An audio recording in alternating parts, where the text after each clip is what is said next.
In Matthew chapter 5, Jesus is teaching, and he gets to verse 13, and he gives an illustration. He's doing again what he was used to doing, telling a story and then making a spiritual application.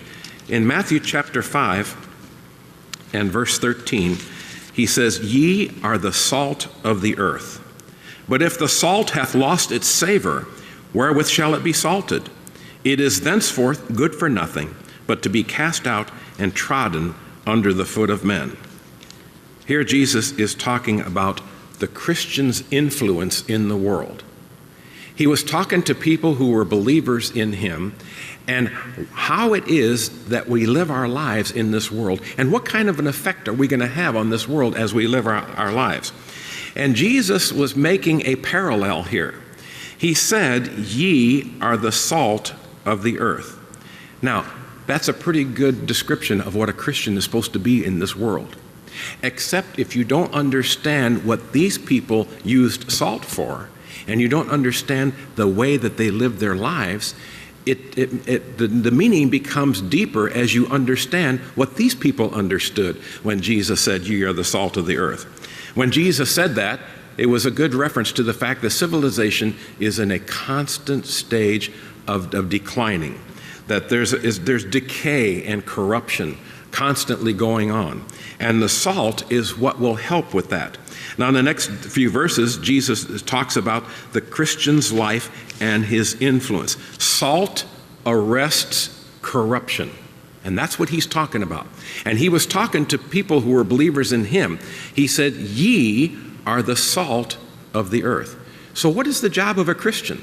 The job of a Christian is to arrest the corruption that is going on in this world. Now, salt, what is it? G. Campbell Morgan said this: "Salt is not antiseptic, but it is aseptic." Now, let me explain that. An antiseptic is something like, I ripped my hand open here the other day working on the buses about a couple weeks ago, just starting to heal real good. And when I did, it was a lot of dirt and stuff that was in there, so I washed it off, and I put Mercurochrome on there. Those of you who man, that stuff burns and stings, but it does the job. Mercurochrome is an antiseptic.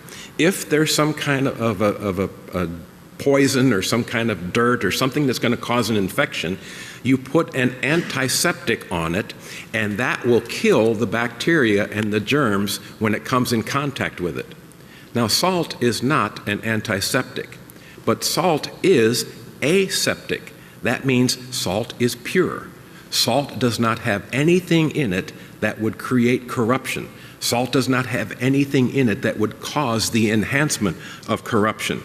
And so what he was saying here is that you are the salt of the earth. Jesus was telling these Christians that your job in this earth is not to go and try to fix all of the things that are corrupted, because you can't do that. But you're to try to stop the corruption, hold back the corruption, and keep it from spreading. Now, the Lord expects us to be a moral and spiritual agent here on this earth, and that's our job. Now, back in the 1700s, here's the difference. You take a nation that has people who are believers in Jesus Christ, and that nation operates completely different from other heathen nations. During the 1700s, you had, in France, you had all of the debauchery and all of the stuff that was going on back in France in the 1700s. Yet, right across the English Channel in England, there was a great revival going on. There was the Great Awakening. Charles Whitfield and George and John and Charles Wesley were preaching the gospel. England was experiencing a wonderful revival, and the people had morality.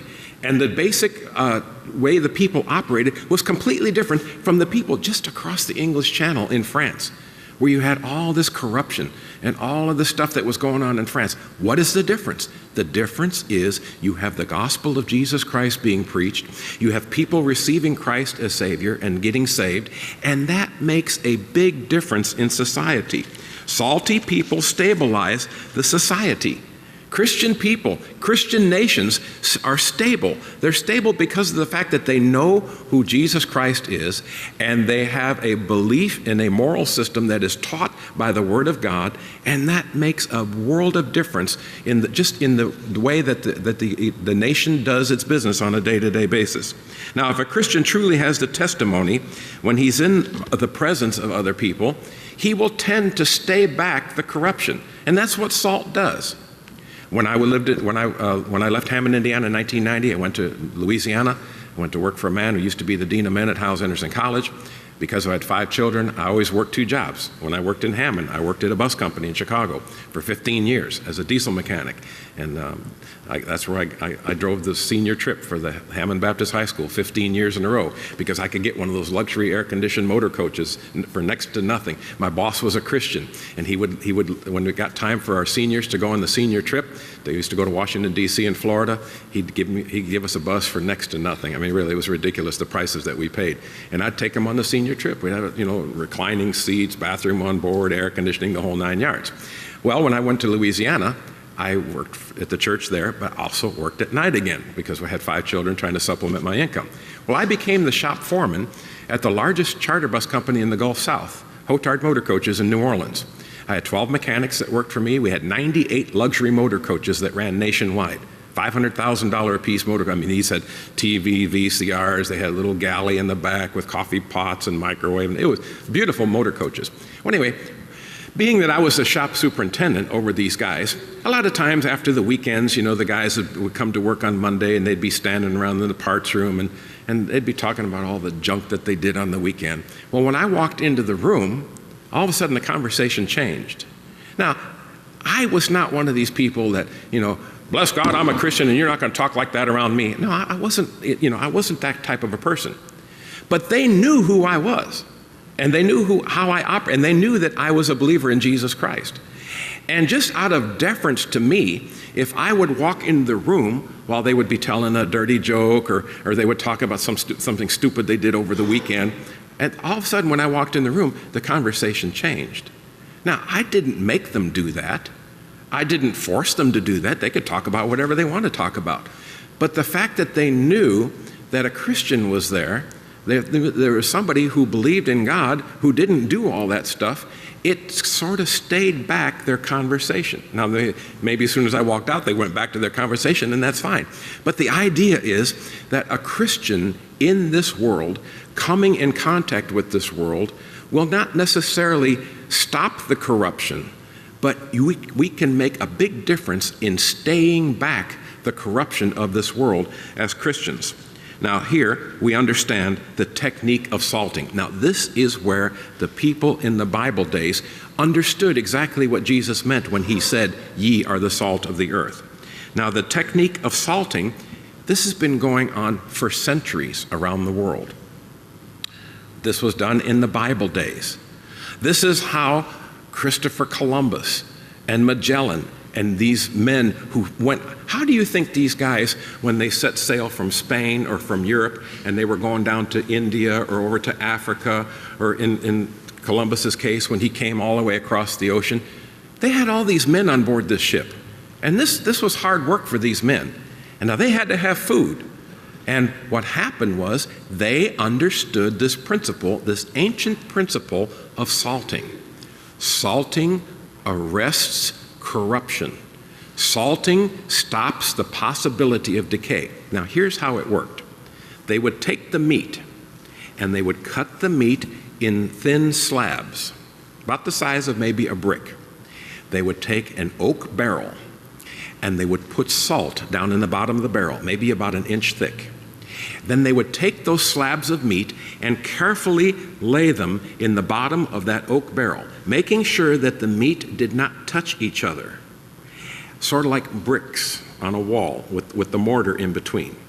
And they would put these slabs of meat down in that oaken bucket. And then they would pack another layer of salt. And then they'd put another layer of meat. And then another layer of salt. And then another layer of meat. And they would continue doing this until this barrel was completely full of meat. Now, the salt drew the moisture out of the meat. And when the meat was dry, there was no way for bacteria to grow. Bacteria has to have a moist environment. That's why some people get athlete's feet, especially like in between the toes. It's a moist, warm environment. Well, in order to keep this meat from corrupting, and these guys were going to go out on these ships and be gone for months at a time, they understood this ancient principle of salting. The salting arrests the corruption of the meat. It draws the moisture out of the meat and creates an environment to where bacteria cannot grow, and that meat can last in that oaken barrel for months at a time, as long as it's prepared properly and as long as it's packed without two pieces of meat touching, because if the meat touches each other, then the moisture will stay in that spot so you have to have them separated with salt in between. And that was the technique of salting. This was done during the Civil War, during the Revolutionary War. When General Sherman made his famous March to the Sea and he came down through Altoona Pass, he had sent rations ahead of time. Now, they don't have refrigeration. There's no electricity on the top of Altoona Pass, okay? So what did they do? They reverted back to this ancient form of salting, and they would take meat and pack it with salt and put it in barrels or in chests, and they would send it on. And that way, when the troops came through, because they would be hungry, they would have rations and food ready for them, and it could last for a long time because of the way that they did the salting. Now notice, the only way the salt can do its work is if it comes in contact with the meat. Now remember, Jesus is talking to these people, and he said, "Ye are the salt of the earth." When Jesus said to these Christians, "Ye are the salt of the earth," they knew what salt was. That's something that they did on an everyday basis. Their homes did not have electricity and refrigerators back in the Bible days. And so they salted meat almost on a regular basis. This is the way they did. So Jesus, when he said, "Ye are the salt of the earth," they understood the way that the salt can do its job as long as it comes in contact with the meat. You can't just take a big slab of meat and put it in a room and then get a great big block of salt and put it in the room and close the door and say, "Okay, I've got that meat preserved." No, it's going to turn, it's going to get corrupt, it's going to have bacteria growing on it, and it's going to have all kinds of green and purple things that a microbiologist would love to find. No, the way the salt can do its job is it has to come in contact with that which it's trying to preserve. And Jesus, what was Jesus saying? You see, the casual reader of the Bible might just read this verse where Jesus said, "You're the salt of the earth." Okay, fine. But what does that mean? That means that you and I, as Christians, if we are going to be any kind of an agent to stop the spread of corruption in this world, we are going to have to come in contact with this world. Now, we don't need to be a part of the world, as Jesus said in John chapter 17, when he was praying to his Father. He said, "Father, they are in the world." And then later down in chapter 17, he said, "But they are not of the world." You see, there's a difference. You and I need to have a contact with unsaved people in this world in order for the gospel to be spread, and in order for this preserving agent as a Christian, in order to be able to do our job. It does no good that if we took the city of Long Beach and just divided the city in little squares and made sure that each one of us as members of the church lived in a different section of the city, and then we could say, "Okay, well, we got Christians spread all through the city." No, it's not just a matter of us being in the world. We're going to have to come in contact with this world. And that's where soul winning comes in. That's where spreading the gospel, handing gospel tracts. What are we doing? We as Christians are coming in contact with that which needs the gospel. And just like that salt, in order for that salt to preserve that meat, it had to come in contact with that meat. It had to actually be touching that meat. And so when we are going out in this world, we don't want to be a part of the world, but we are in the world, and Jesus left us here for the purpose of getting out and spreading the gospel of Jesus Christ. It's like the old saying, a ship has to be in the water. That's no problem. That's the only way a ship's going to be able to operate. But the problem is when the water gets into the ship. You see, we have to be in this world. We live here. This is the way that we're going to get the gospel spread throughout the world, is by getting into the world, rubbing shoulders with people, talking with people, engaging people with conversations about the gospel, handing a gospel tract, knocking on a door, whatever it happens to be. But it has to be, we as Christians need to get out into the world and come in contact with the people of the world in order for this preserving agent to be able to do its job. So if the salt doesn't come in contact with the meat, it's not going to be able to do its job. However, there is a danger. And let's look back at Matthew chapter 5 and verse 13. Jesus said, "Ye are the salt of the earth." Okay, now when he said that, everybody understood what he was talking about. Salt is a preserving agent. Salt helps to stop the spread of bacteria. Salt helps to stop the spread of corruption and all that kind of thing. So they got that so far. But then look what Jesus said. "But if the salt hath lost its savor, wherewith shall it be salted? It is thenceforth good for nothing, but to be cast out and trodden under the foot of men." Now, here's another thing. Jesus said, "Ye are the salt of the earth." But there's a problem. You've got to make sure that the salt doesn't lose its savor. Now, what about salt? Salt is a stable chemical compound. Salt will not change.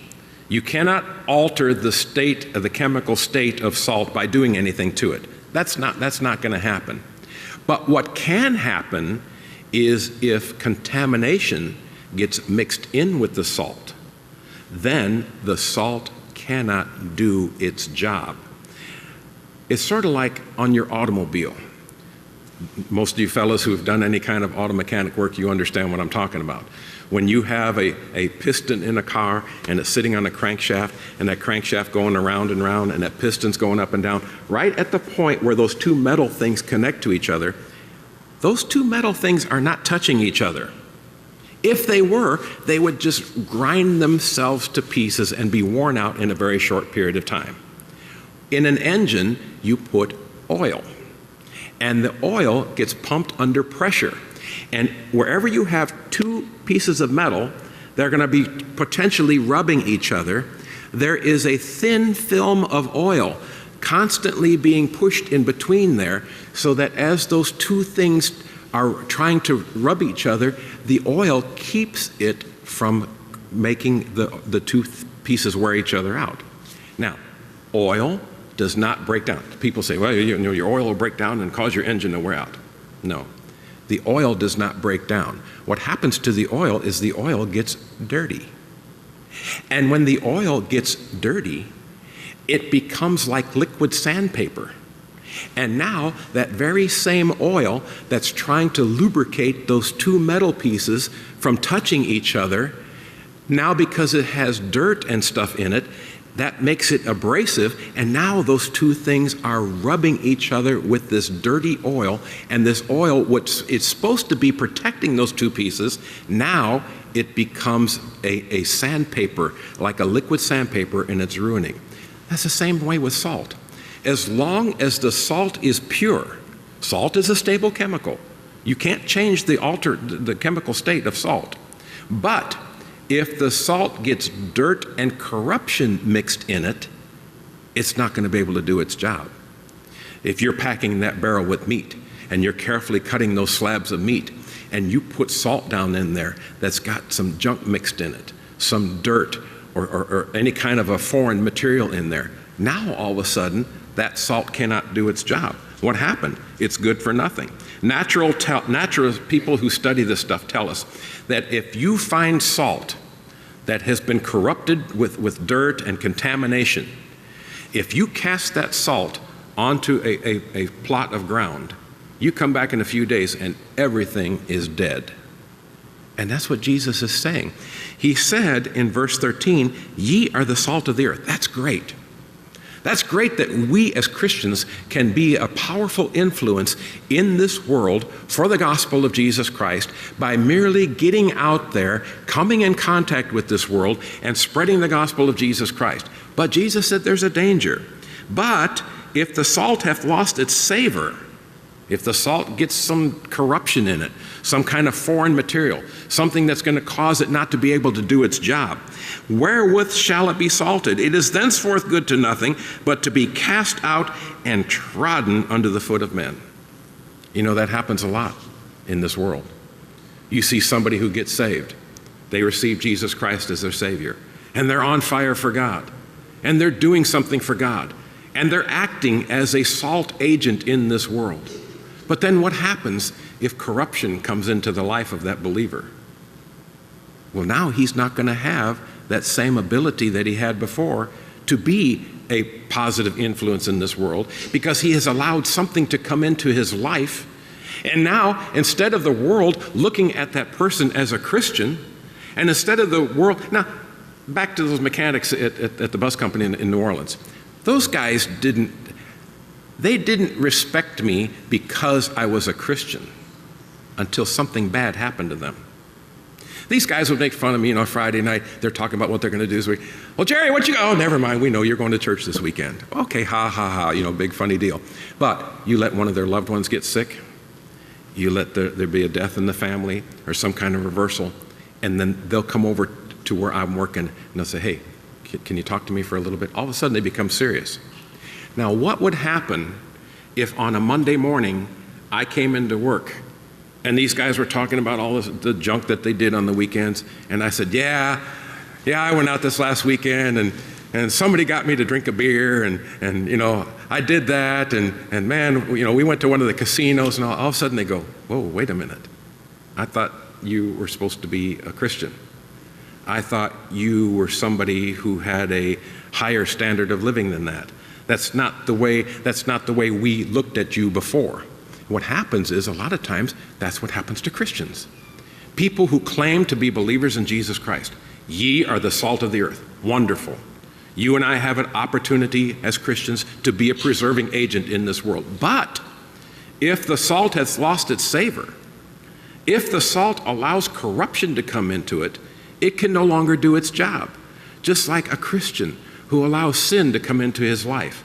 Whereas one time he was a vibrant witness for Jesus Christ. At one time he was in church Sunday morning, Sunday night, Wednesday night. At one time he was somebody who you could count on that he had a walk with God. He was reading his Bible. He was on his knees in prayer. He was doing what he can to spread the gospel of Jesus Christ. And then all of a sudden something happens to his life. And then you start seeing him only on church on Sunday morning. And then maybe only every other Sunday morning. And then maybe it gets to where he's just coming once a month, and then you hear through the grapevine that he's got problems on his job, and what happens? The salt got corrupted. And Jesus was giving them this warning. Ye are the salt of the earth, Jesus said. You're the preserving agent. You are the ones who are going to be able to go out in this world, come in contact with this world, and be a preserving agent for the gospel of Jesus Christ. But if the salt has lost its, let's look back to the verse. But if the salt hath lost its savor, wherewith shall it be salted? In other words, how are you going to preserve the meat? If the salt is no good, what are you going to use? If a Christian has lost his testimony in this world, how's he going to be a preserving agent in this world? But if the salt hath lost its savor, wherewith shall it be salted? It is henceforth good for nothing but to be cast out and trodden under the foot of men. And how many people's lives are trampled upon by this world when they were at one time a vibrant Christian, somebody who stood? You've seen this happen in famous television celebrities, famous, people at one time who I'm thinking of Jim Baker and some of these other guys, Jimmy Swaggart and all that. At one time, they were out there giving the gospel of Jesus Christ. At one time, they were before the eyes of the people. At one time, they were somebody who everybody knew that this was a believer in Jesus Christ. And then all of a sudden, corruption comes into their life. And what happens? The same thing happens what Jesus warned them. He said, it is thenceforth good for nothing but to be cast out and trodden under the foot of men. How many people's testimonies are trodden under the foot of this world because at one time they were vibrant Christians. At one time they were doing a work for God, and they were the salt in this earth. They were part of that preserving agent, trying to preserve this earth, trying to get people's lives under the influence of the gospel of Jesus Christ. And then they allowed something to come into their lives, and this world will take and they will try. Look what he said he's a Christian, and look what happened here. She said she believed in Jesus Christ, and look what she said, and look what she did. And Jesus warned them. He said, you have to be careful. Ye are the salt of the earth. The salt on its own will be a preserving agent. It's a stable chemical compound. You can't do anything to change the chemical compound of salt. But if you allow it to have corruption come inside, if you allow foreign material to come in, that's why we have to be careful what we do with our eyes, what we see, what we hear. You know, they say you are who you are based on the things that you hear, the things that you read, and the people that you hang around. If that's the case, then we need to be careful. We need to guard our hearts. As Christians, we need to make sure that we stay in a position of being able to be effectively salt in this earth, coming in contact with this world, not being a part of the world. And you see, that's what happens with this modern church movement. These people that come to church and they have a rock band and everybody dresses down and nobody dresses. It used to be people always put on their best that they had for church or whatever like that. But here's the philosophical idea. These praise and worship churches, they tell you, they say, you come to church and they got rock music blaring, the same kind of music that people listen to during the week.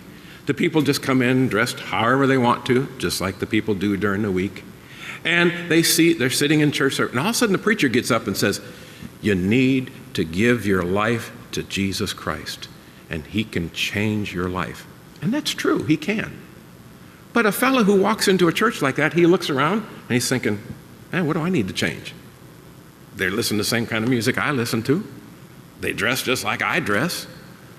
And what changes do I need to make in my life? Well, see, Jesus wants us to be different. The Bible says, be not conformed to this world, but be ye transformed by the renewing of the mind. Jesus does not want us to be just like the world in order to reach the world. He wants us to be like the salt. He wants us to be a pure agent. He wants us to be able to go out and come in contact with people and offer them the gospel of Jesus Christ. But the only way that's going to happen and the only way that's going to be effective is if we keep our lives clean and keep corruption out of our lives, being careful what we watch, being careful what we listen to, being careful what we do, so that we can be salt in this earth and a purifying agent. Now, the salt, here's another thing salt does. Salt creates thirst. You ever eat some popcorn where somebody put a whole lot of salt on it? Man, after about 3 bites, you're looking for something to drink. I mean, salt makes people thirsty. When Jesus said, ye are the salt of the earth, hey, you know what your job and my job is to do? Is to go around and spread the gospel of Jesus Christ and try to create a thirst in people to learn more about Jesus Christ and to learn about heaven and to learn about God. Salt does that. Salt makes you thirsty. And as a Christian, our job is to be out in this world and try as best we can, engaging in conversations with people, to try to make them have some kind of a thirst for God. Also, salt, those of you who lived in Southern California, we know what hard water is. You put salt in hard water and it makes the water more palatable. It keeps those calcium and stuff from forming. It's an agent that makes the water more easily to be used. And that's what salt does. Another thing, those of you who lived up north, those of you, the Hassies understand this, and any of you who lived up north, salt put on a road lowers the melting point. You put salt on a road at 32 degrees, and all of a sudden, everything will start melting. At 32 degrees, everything should be starting to freeze. But salt lowers the freezing point of the water and allows it to continue to go on. Water freezes at 32. If you put a 10% salt solution in that water can go down to 20 degrees before it'll freeze. If you go 20% salt solution in the water, you can go down to 2 degrees above zero and the water will not freeze. So the salting agent is also used to seed clouds to make rain. They did this back in New Mexico. They had an area, this was years ago, decades ago, they had an area where they hadn't had any rainfall, as is very common in New Mexico, Arizona, Southern California. And so scientists got the idea that they would seed the clouds with salt. And when they did that, the salt helped the atmosphere to produce clouds, and then all of a sudden rain would come down to refresh the people down below. When Jesus said in Matthew chapter 5 and 13, "Ye are the salt of the earth," when you stop and think about all the different things that salt can be used for, and you stop and think about all the different ways, you can draw a beautiful parallel as to what Jesus was talking about. Now, in Jesus' day, they understood the salt as an anti-corrupting agent. This is the way they preserved their food. This is the way they made their meats last longer. So as we are in this world, Jesus wants us to be a preserving agent. We need to make sure to keep our lives clean. We need to make sure that we can be as effective as we can possibly be in the gospel work in this world to give the gospel. And when Jesus said, "Ye are the salt of the earth," these people understood what he was talking about. They were to become a preserving agent. They were to come in contact with this earth. They're to keep their lives clean so that they can have a testimony that they can go on and further be used of God in the furtherance and the spread of the gospel of Jesus Christ. For 119 years, this church has stood on this corner preaching the gospel of Jesus Christ to the city of Long Beach and around the world. And you and I, this is our day. This is our time. There have been thousands of people that have come before us. People built these buildings that are no longer alive. People sacrificially gave money to this church in order for the foreign missions to go out. Now this is our turn. This is our day. And we have the admonition of Jesus Christ to keep our lives pure, keep our lives clean, so that we can be the salt of the earth. And we can be a preserving agent to try to help and stay the corruption and to try to bring the furtherance of the gospel of Jesus Christ in this community and around the world.